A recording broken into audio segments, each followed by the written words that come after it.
Hello दोस्तों, नमस्कार। आप सभी का स्वागत है आपके अपने यूट्यूब चैनल एक्सेस एकेडमी पर। दोस्तों, टीजीटी पीजीटी भारतीय इतिहास रिमाइंडर सीरीज के अंतर्गत इस वीडियो में प्रस्तुत है मध्यकालीन भारत के महत्वपूर्ण प्रश्नों का वन लाइनर रिवीजन नोट्स, जो आपकी आगामी परीक्षाओं जैसे TGT, PGT, LT grade, GIC प्रवक्ता भर्ती, government degree college, assistant professor भर्ती, केबीएस, एनबीएस और नेट जेआरएफ की परीक्षाओं के लिए बहुत ही महत्वपूर्ण है। दोस्तों, इस वीडियो में हम मध्यकालीन भारत के अंतर्गत मध्यकालीन क्षेत्रीय राज्य एवं मध्यकालीन धार्मिक आंदोलन से संबंधित महत्वपूर्ण प्रश्नों को कवर करेंगे। तो आइए शुरू करते हैं आज का वीडियो और देखते हैं मध्यकालीन क्षेत्रीय राज्य एवं मध्यकालीन धार्मिक आंदोलनों से संबंधित महत्वपूर्ण वन लाइनर प्रश्नों का रिवीजन नोट्स। पहला प्रश्न है साथियों, दक्षिण में बहमनी राज्य का संस्थापक कौन था? तो दक्षिण में बहमनी राज्य की स्थापना अलाउद्दीन हसन बहमन शाह ने की थी। अगला प्रश्न है, अलाउद्दीन हसन बहमन शाह के नाम से किसे जाना जाता था? तो अलाउद्दीन हसन बहमन शाह के नाम से जफर खान को जाना जाता था। बहमनी राज्य का संस्थापक भी अलाउद्दीन हसन बहमन शाह को कहा जाता है। अगला प्रश्न है, दोआब, बीजापुर, अहमदनगर तथा बरार में से बहमनी राज्य में क्या शामिल नहीं था? तो दोआब का क्षेत्र जो है वो बहमनी राज्य में शामिल नहीं था। दोआब साथियों उसे कहते हैं जो दो नदियों के बीच के उपजाऊ भाग होता है, उसे दोआब के नाम से जाना जाता है। अगला प्रश्न है, तालीकोटा का युद्ध कब हुआ था? तो तालीकोटा का युद्ध 25 जनवरी 1565 ईस्वी को हुआ था। अगला प्रश्न है, रूसी यात्री निक्तिन बहमनी साम्राज्य में किसके शासनकाल में आया था? तो रूसी यात्री निक्तिन जो है वो मोहम्मद शाह तृतीय के शासनकाल में बहमनी साम्राज्य में आया था। अगला प्रश्न है, निकोलो कांटी कहाँ का यात्री था? तो निकोलो कांटी इटली का यात्री था। अगला प्रश्न है, निकोलो कांटी विजयनगर कब आया था? तो निकोलो कांटी विजयनगर देवराय प्रथम के शासनकाल में आया था। अगला प्रश्न है, दुआरते बारबोसा ने विजयनगर की यात्रा कब की थी? तो दुआरते बारबोसा ने विजयनगर की यात्रा कृष्णदेव राय के शासनकाल में की थी। अगला प्रश्न है, मध्यकालीन यात्रियों का राजकुमार किसे कहा जाता है? तो मध्यकालीन यात्रियों का राजकुमार मार्को पोलो को कहा जाता है। अगला प्रश्न है, मलिक अंबर किसका वजीर था? तो मलिक अंबर जो है अहमदनगर का वजीर था। अगला प्रश्न है, मलिक अंबर के बाद अहमदनगर का वजीर किसे नियुक्त किया गया था? तो मलिक अंबर के बाद अहमदनगर का वजीर फतेह खां को नियुक्त किया गया था। अगला प्रश्न है, कश्मीरी कवि कल्हड़ ने राजतरंगिणी को किसके शासनकाल में पूरा किया था? तो जय सिंह के शासनकाल में पूरा किया था। अगला प्रश्न है, कल्हड़कृत राजतरंगी में कुल कितने तरंग हैं? तो कुल तरंगों की संख्या 8 है। अगला प्रश्न सही सुमेलित तथ्यों से संबंधित है। तो इसमें दिए गए सारे तथ्य सही सुमेलित हैं। तो खानदेश फारूकी वंश से संबंधित है, बरार इमाद शाही, बीजापुर आदिल शाही, गोलकुंडा कुतुब शाही और बीदर बरीद शाही से संबंधित है। अगला प्रश्न है, गोल गुंबद का निर्माण किसने करवाया था? तो गोल गुंबद का निर्माण मोहम्मद आदिल शाह ने करवाया था। अगला प्रश्न है, अबला बाबा की उपाधि किससे प्राप्त थी? तो अबला बाबा की उपाधि इब्राहिम आदिल शाह द्वितीय को प्राप्त थी। अगला प्रश्न है, अपने पतन के पश्चात बहमनी साम्राज्य कितने भागों में विभाजित हो गया था? तो बहमनी साम्राज्य 5 भागों में विभाजित हो गया था। मुस्लिम साम्राज्य गोलकुंडा प्राचीन हिंदू साम्राज्य के खंडरों पर निर्मित हुआ है। तो वारंगल के हिंदू साम्राज्य खंडरों पर निर्मित हुआ है। अगला प्रश्न है, गोल गुंबद कहाँ स्थित है? तो गोल गुंबद कर्नाटक में स्थित है। अगला प्रश्न है, बहमनी साम्राज्य और विजयनगर साम्राज्य के मध्य शत्रुता से संबंधित विवादग्रस्त क्षेत्र कौन सा है? तो वो है रायचूर का दोआब क्षेत्र। अगला प्रश्न है, रायचूर का दोआब क्षेत्र किन दो नदियों के बीच का था? तो कृष्णा एवं तुंगभद्रा नदियों के बीच में रायचूर दोआब क्षेत्र था। अगला प्रश्न है, बहमनी साम्राज्य में अफाकी लोग कौन थे? तो इराक, तुर्की एवं अरब देश से आए मुसलमान जो आप्रवासी थे उन्हें अफाकी कहा जाता था। अगला प्रश्न है, देवराय द्वितीय, हरिहर प्रथम, कृष्णदेवराय तथा तिरुमल में से अपनी सेना में मुसलमानों को नियुक्त करने की नीति किसने प्रारंभ की थी? तो देवराय द्वितीय ने की थी। अगला प्रश्न है, गजबेटकर की उपाधि किसे प्राप्त थी? तो गजबेटकर की उपाधि देवराय द्वितीय को प्राप्त थी। अगला प्रश्न है, फारस का राजदूत अब्दुल रज्जाक किसके शासनकाल में आया था? तो देवराय द्वितीय के दरबार में आया था। अगला प्रश्न है, कृष्णदेव राय का किस वंश से संबंध था? तो कृष्णदेव राय का तुलु वंश से संबंध था। अगला प्रश्न देखते हैं। अगला प्रश्न है, तेलुगु साहित्य के अष्टदिग्गज कवि कौन थे? तो कहाँ थे? तो तेलुगु साहित्य के अष्टदिग्गज कवि कृष्णदेव राय के दरबार में रहते थे। अगला प्रश्न है, विजयनगर में साहित्य का क्लासिकी युग किसका शासनकाल माना जाता है? तो कृष्णदेव राय के शासनकाल को विजयनगर के में साहित्य का क्लासिकी युग माना जाता है। अमुक्तमाल्यद ग्रंथ की रचना किसने की थी? तो कृष्णदेव राय ने की थी। नागलपुर नगर की स्थापना किसने की थी? तो कृष्णदेव राय ने की थी। डोमिंगो पायस ने विजयनगर की यात्रा किसके समय में की थी? तो कृष्णदेव राय के समय में की थी। डोमिंगो पायस कहाँ का यात्री था? तो डोमिंगो पायस पुर्तगाली यात्री था। वह भाषा जिसमें अमुक्तमाल्यद ग्रंथ की रचना हुई थी तो वो भाषा है तेलुगु। विजयनगर के कृष्णदेव राय का राजकवि कौन था? तो विजयनगर के कृष्णदेव राय का राजकवि अल्लशनी पेदन्ना था। अगला प्रश्न है, अमुक्तमाल्यद पुस्तक किससे संबंधित है? तो नागरिक एवं सैनिक प्रशासन से संबंधित है। अगला प्रश्न है, विजयनगर का प्रसिद्ध हजारा मंदिर निर्मित हुआ था? तो कृष्णदेव राय के शासनकाल में निर्मित हुआ था। विट्ठल स्वामी मंदिर का निर्माण किसने कराया था? तो विट्ठल स्वामी मंदिर का निर्माण कृष्णदेव राय ने कराया था। विजयनगर साम्राज्य में कुडी शब्द का प्रयोग किसके लिए किया जाता था? तो निम्न कृषक मजदूर के बदले में कुडी शब्द का प्रयोग किया जाता था। आयंगर कौन थे? तो 12 अधिकारियों का समूह जो विजयनगर साम्राज्य में गांवों का प्रशासन देखता था, उन्हें आयंगर कहते थे। विजयनगर राज्य का संस्थापक कौन था? तो विजयनगर राज्य का संस्थापक हरिहर और बुक्का था। विजयनगर की स्थापना कब हुई थी? तो विजयनगर की स्थापना 1336 ईस्वी में हुई थी। तुलु वंश का अंतिम शासक कौन था? सदाशिव। अगला प्रश्न है, विजयनगर साम्राज्य के शासक कृष्णदेव राय ने संरक्षण दिया था? तो बल्लवाचार्य को संरक्षण दिया था। अगला प्रश्न है, बल्लवाचार्य का दर्शन है? तो बल्लवाचार्य का दर्शन है शुद्ध अद्वैतवाद। अगला प्रश्न है, हरिहर प्रथम, हरिहर द्वितीय, बुक्का प्रथम तथा बुक्का द्वितीय में से चीन में राजदूत किसने भेजा था? तो बुक्का प्रथम के द्वारा चीन में राजदूत भेजा गया था। बुक्का प्रथम ने कौन सी उपाधि धारण की थी? तो बुक्का प्रथम ने वेद मार्ग प्रतिष्ठापक की उपाधि धारण की थी। विजयनगर साम्राज्य की स्थापना हुई थी तो मोहम्मद बिन तुगलक के शासनकाल में हुई थी। विजयनगर स्थित है तो तुंगभद्रा नदी के तट पर स्थित है। हरिहर एवं बुक्का किस वंश से संबंधित थे? तो संगम वंश से संबंधित थे। वह स्थान जहाँ के खंडहर विजयनगर की प्राचीन राजधानी का प्रतिनिधित्व करते हैं तो वो है हम्पी। विरूपाक्ष मंदिर कहाँ स्थित है? तो विरूपाक्ष मंदिर भी हम्पी में स्थित है। हम्पी वर्तमान में किस राज्य में है? इस प्रश्न का आप सभी लोग आंसर कमेंट करके जरूर बताएं। आपको सही सुमेलित तथ्यों को देख लेते हैं जिसमें कुछ प्रमुख विदेशी यात्रियों को दिया गया है और उनसे संबंधित देश को भी दिया गया है। सही सुमेलित तथ्य तो बारबोसा पुर्तगाली यात्री था, वास्को डिगामा पुर्तगाली यात्री था, नूनिज जो है वो भी पुर्तगाली यात्री था, जबकि निकोलो कॉन्टी इटली का यात्री था। आप सभी लोग बताएं वास्को डिगामा भारत कब आया था? इस प्रश्न का आंसर भी आप सभी को कमेंट करके जरूर बताना है। मूव करते हैं अगली प्रश्न की तरफ।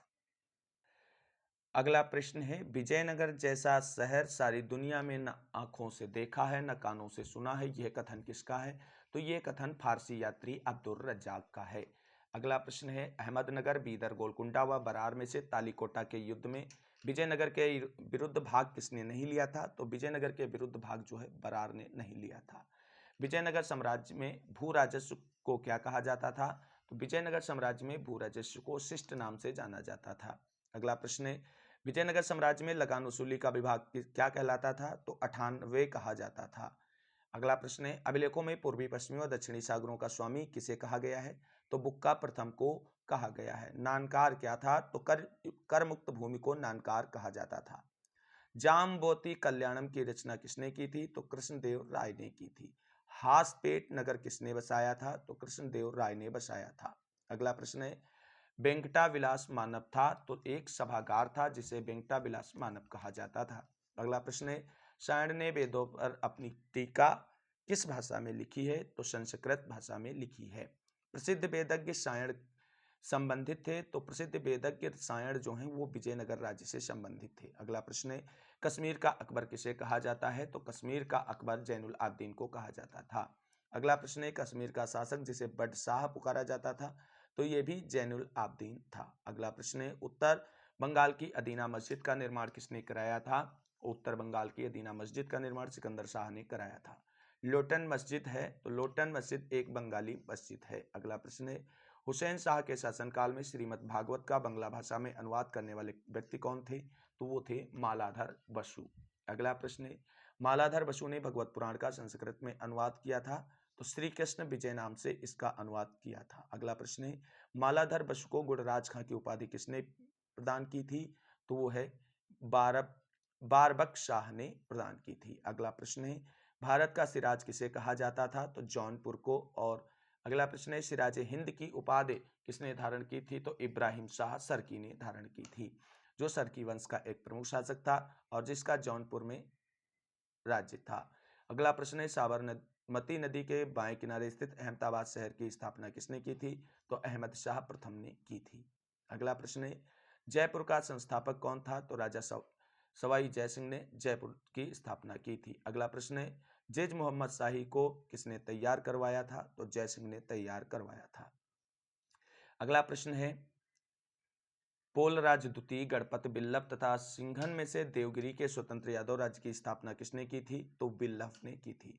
उड़िया, उत्कलपुरी व कटक में से उड़ीसा का प्राचीन नाम क्या था, तो उड़ीसा का प्राचीन नाम उत्कल था। अगला प्रश्न है, विजयनगर राज्य से निर्यात की जाने वाली मुख्य वस्तु क्या थी, तो विजयनगर राज्य से निर्यात की जाने वाली मुख्य वस्तु थी काली मिर्च। अगला प्रश्न है, रामायण का बंगला भाषा में अनुवाद किसने किया था, तो वो कृतिवास ने किया था। अगला प्रश्न है, हुसैन शाह, इब्राहिम शाह, महमूद शाह तथा मुबारक शाह में से जौनपुर के सरकी वंश का अंतिम शासक कौन था, तो जौनपुर के सरकी वंश का अंतिम शासक हुसैन शाह था। अगला प्रश्न है, विजयनगर राज्य ने आदि आनुवंशिकता को प्रदर्शित किया, इस विचार को किसने अभिव्यक्त किया है, तो बर्टन स्टीन ने इस विचार को अभिव्यक्त किया है।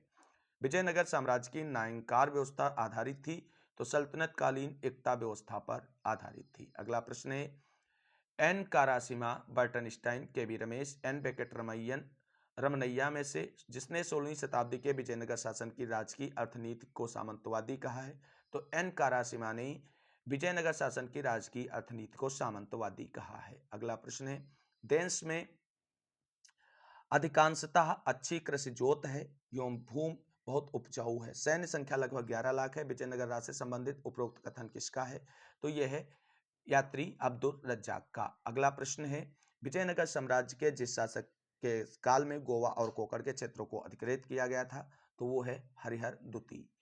आप देखते हैं मध्यकालीन धार्मिक आंदोलन से संबंधित महत्वपूर्ण वन लाइनर प्रश्नों को।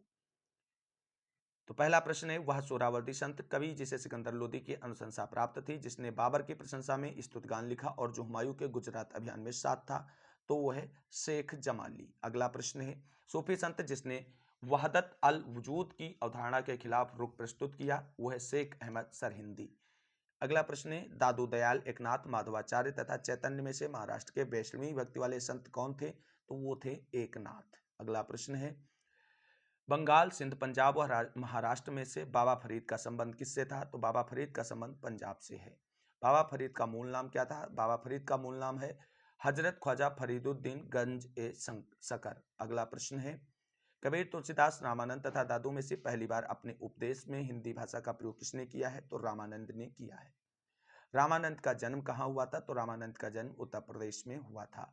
संत नामदेव पेशे से क्या थे, तो संत नामदेव पेशे से दर्जी थे।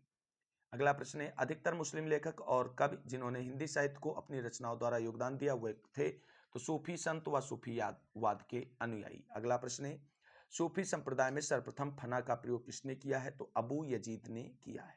अगला प्रश्न है, वह सूफी संत जो सांस की योग क्रियाओं में इतने पारंगत थे कि अन्य योगी उनको सिद्ध कहते थे, वो है निजामुद्दीन औलिया। अगला प्रश्न है, निजामुद्दीन औलिया किसके शिष्य थे, तो बाबा फरीद के शिष्य थे। भारत में चिश्तिया संप्रदाय की स्थापना किसने की है, तो भारत में चिश्तिया संप्रदाय की स्थापना ख्वाजा मोइनुद्दीन चिश्ती ने की है। ख्वाजा मोइनुद्दीन चिश्ती की दरगाह किस राज्य में है, ये आप सभी लोग कमेंट करके जरूर बताएं। अब देखते हैं अगला प्रश्न। अगला प्रश्न है, सूफी संत जिनकी कुछ पंक्तियां सिखों के आदि ग्रंथ में संकलित हैं, वो कौन है, तो वो हैं फरीदुद्दीन गंज ए सकर। अगला प्रश्न है, शेख फरीदुद्दीन गंज ए सकर शिष्य थे, तो कुतुबुद्दीन बख्तियार काकी के थे। फरीदुद्दीन गंज ए सकर का मकबरा कहाँ स्थित है, तो पाटन में स्थित है। अब कुछ सही सुमेलित तथ्यों को देखते हैं और उनसे संबंधित संप्रदायों को देखते हैं। तो अमीर खुसरो चिश्तिया संप्रदाय से संबंधित है, मियां मीर कादरिया संप्रदाय से हैं, शाहदौला दरियाई सोहरावर्दी संप्रदाय से हैं। शाह वली उल्लाह जो है नक्शबंदिया संप्रदाय से संबंधित हैं। अगला प्रश्न है मिर्जा मजहर जाने जहां संबंधित थे तो नक्शबंदी सूफी सिलसिला से संबंधित थे। अगला प्रश्न है सुन्न तारास के रूप में कौन प्रसिद्ध है तो सुन्न तारास के रूप में मिर्जा मजहर जाने जहां प्रसिद्ध हैं। अगला प्रश्न है नक्शबंदी संप्रदाय के संस्थापक कौन थे तो नक्शबंदी संप्रदाय के संस्थापक ख्वाजा अलादीन एवं ख्वाजा बहाउद्दीन नक्शबंदी थे। अगला प्रश्न है भारत में नक्शबंदी संप्रदाय के संस्थापक कौन हैं तो भारत में नक्शबंदी संप्रदाय के संस्थापक ख्वाजा बाकी बिल्लाह हैं। अगला प्रश्न है नक्शबंदी संप्रदाय के संत विरोधी थे तो संगीत के विरोधी थे। अगला प्रश्न है खानकाह पीर उलेमा तथा शेख में से सूफीवाद से कौन सा शब्द नहीं जुड़ा है तो उलेमा शब्द सूफीवाद से नहीं जुड़ा है। अगला प्रश्न है वह विषय जो हिंदू विद्वानों द्वारा उपेक्षित किंतु मुस्लिम विद्वानों द्वारा रुचि का विषय रहा वो है इतिहास। सूफी संत नसरुद्दीन महमूद चिराग ए दिल्ली पैदा हुए थे अवध में। अगला प्रश्न है महाभारत व रामायण का बांग्ला भाषा में अनुवाद किसने करवाया था तो नुसरत शाह ने करवाया था। अगला प्रश्न है भगवत की गीता की टीका भावार्थ दीपिका के लेखक कौन है वो है ज्ञानेश्वर। महाराष्ट्र में भक्ति आंदोलन के संस्थापक कौन थे तो ज्ञानेश्वर को ही महाराष्ट्र में भक्ति आंदोलन का संस्थापक माना जाता है। अगला प्रश्न है महबूब ए इलाही की उपाधि किसने धारण की निजामुद्दीन औलिया की थी। सुल्तानों का सुल्तान किसे कहा गया है निजामुद्दीन औलिया को कहा गया है।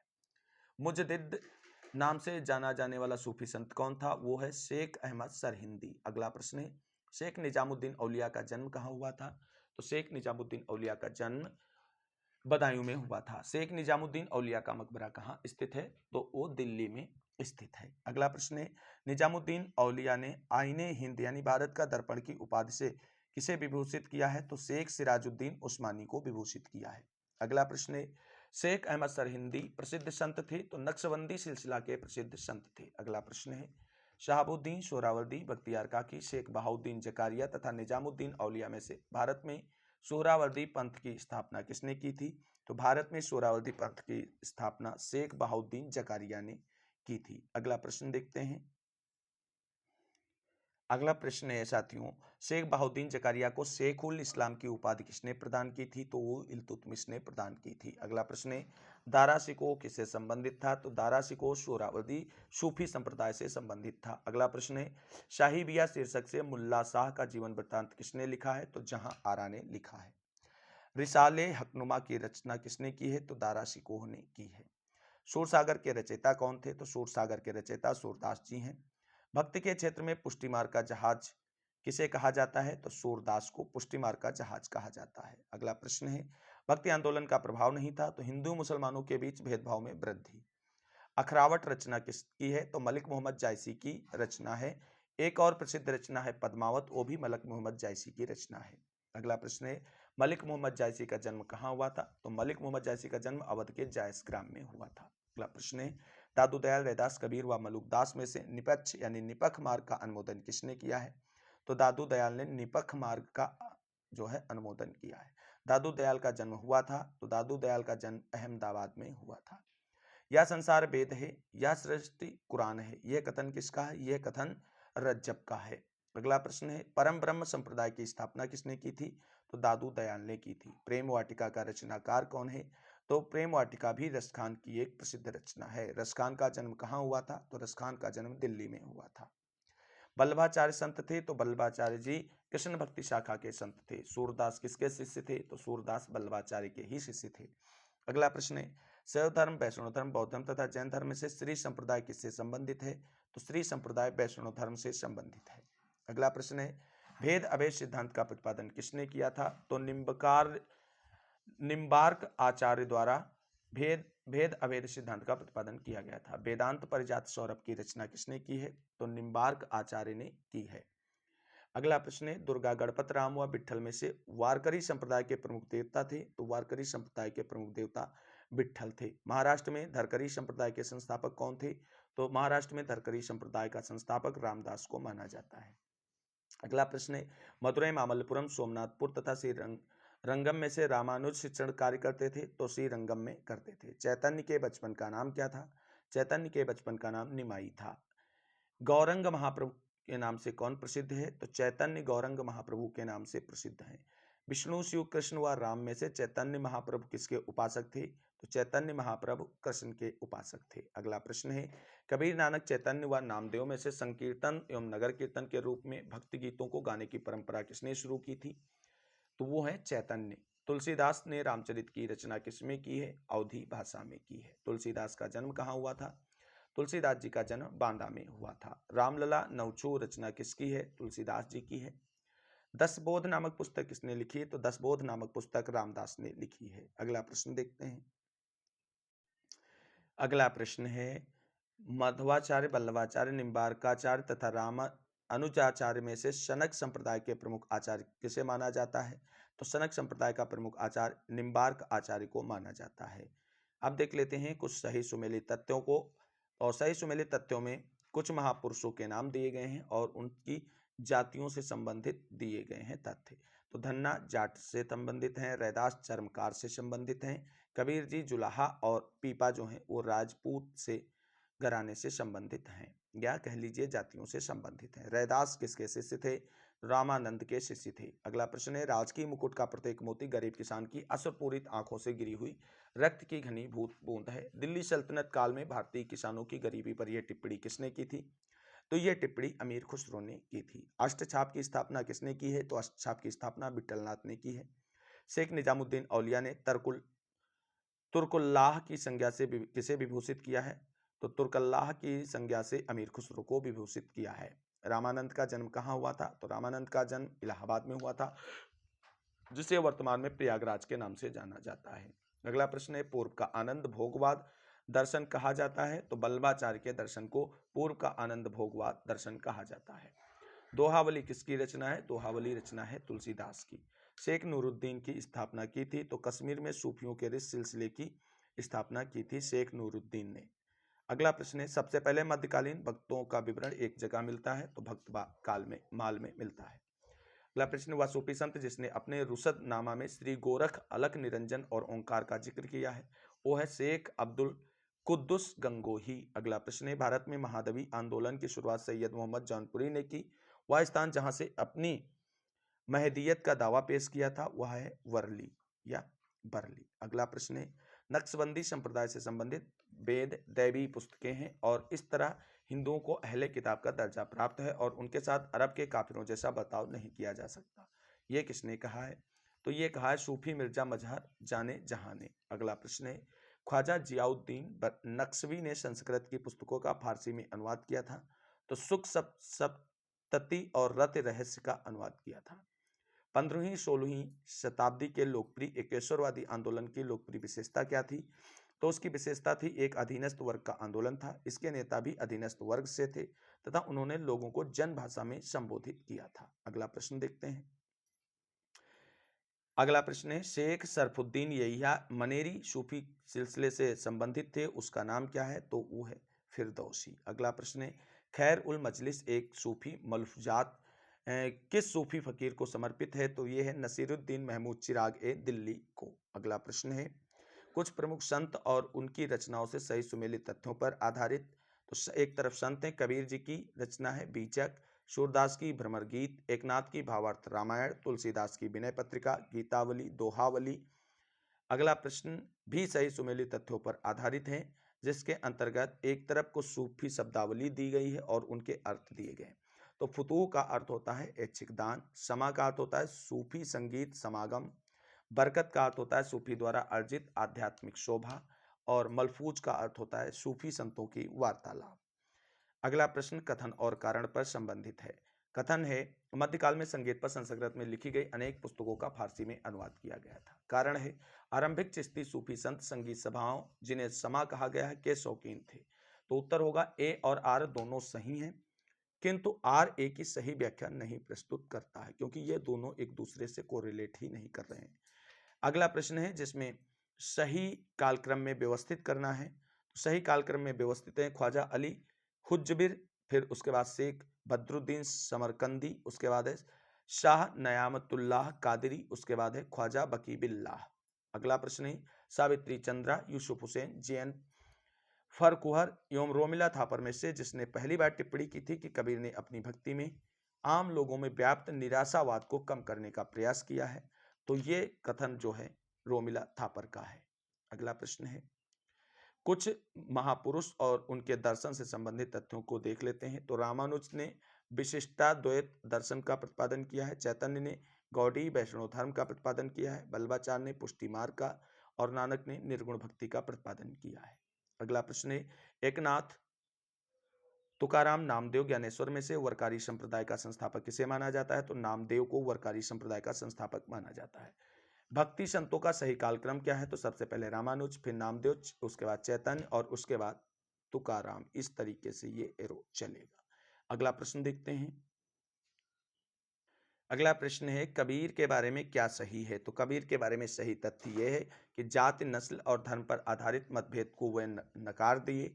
वह धर्म ग्रंथ सम्मत ज्ञान के विरोधी थे। वे खोखले कर्मकांडों के समर्थन को नकार दिया और इत्यादि। अगला प्रश्न कथन और कारण से संबंधित है।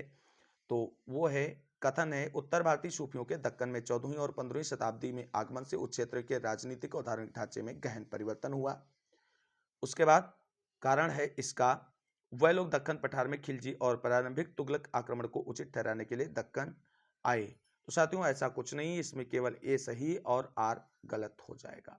तो साथियों ये थे मध्यकालीन क्षेत्रीय राज्य एवं मध्यकालीन धार्मिक सुधार से संबंधित महत्वपूर्ण प्रश्नों का वन लाइनर रिवीजन नोट्स, जो आप सभी की आगामी TGT, PGT, LT grade, GIC प्रवक्ता भर्ती, जीडीएस, केबीएस, एनबीएस और असिस्टेंट प्रोफेसर भर्ती परीक्षाओं की दृष्टि के लिए से रिवीजन के रूप में काफी महत्वपूर्ण है। उम्मीद करते हैं आप सभी को वीडियो अच्छे लग रहे होंगे और चैनल पे शुरू की गई सीरीज आप सभी की आगामी परीक्षाओं में हेल्पफुल साबित होगी।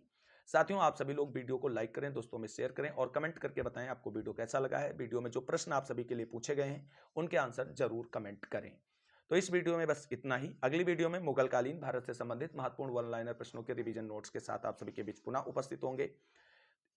तब तक के लिए सभी साथियों को जय हिंद, जय भारत, वंदे मातरम। इस वीडियो को अंत तक देखने के लिए सभी साथियों को तहे दिल से शुक्रिया, बहुत बहुत धन्यवाद।